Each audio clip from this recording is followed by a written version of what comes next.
Hi mga preni! Kasaba custard cake ang gagawin natin for today's video na talaga namang masarap na pang-almusal, pang-merienda at pang-negosyo. No oven? Worry no more dahil gagawa natin ng paraan yan. And I'm Pani from Pani's Cookery. Marami akong biniling kamoting kahoy dahil dalawang recipe ang gagawin ko dito.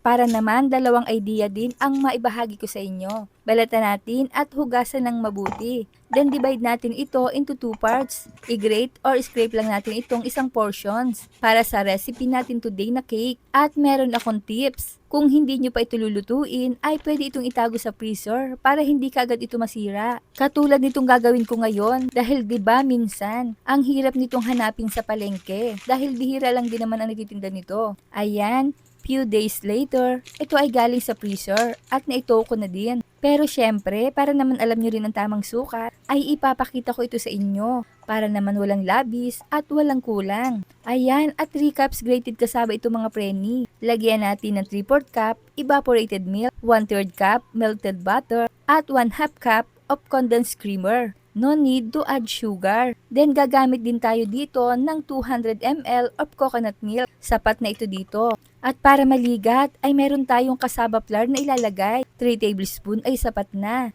Ito yung sikreto ko. At para sa tips at kompletong listahan ng mga sangkap ay panoorin na video hanggang dulo. Set aside first. Samantalang, i-grease muna natin itong baking pan with butter. Then mag-scoop tayo ng mixture according to the desired amount. Then cover natin with aluminum foil to prevent water from dripping. Ilagay sa steamer then fill with water. Gamit din tayo dito ng small molder for another idea.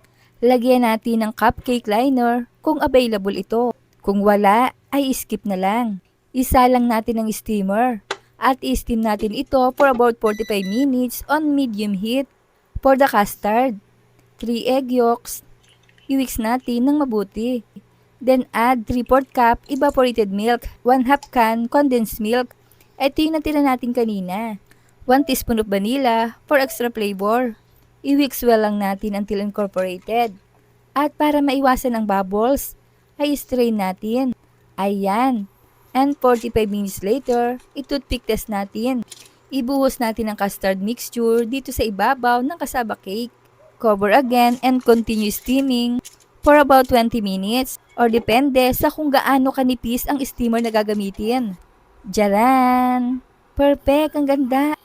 I-remove natin from steamer at mag-add ulit tayo dito ng water for the next procedures. Ilagay ang small molders at i-steam natin ito for about 15 minutes only. I-toothpick test din natin. Ibuhos ang custard mixture. Don't overfill. And continue steaming for about 10 minutes. And it's done! Remove natin from steamer and let it cool. Ayan, paluwagan natin ang mga gilid at hiwain natin as desired. Ito yung pangkain lang namin dito sa bahay mga preni. At pamigay na rin yung iba. At kung nakaabot kayo sa punto ng videong ito, ay mga tagasa naman kayang nakapanood ng video kong ito. Hello po sa inyo at maraming salamat. Kumusta po? Pasado ba ang recipe ipinahagi ko today? Pwede kayong mag-iwan ng komento. Biruin mo, hindi na kailangan ng oven. At hindi talaga steamer ginamit ko ha, kawali lang.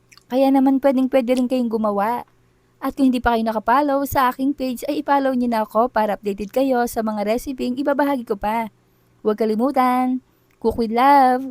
Thanks for watching. Bye-bye!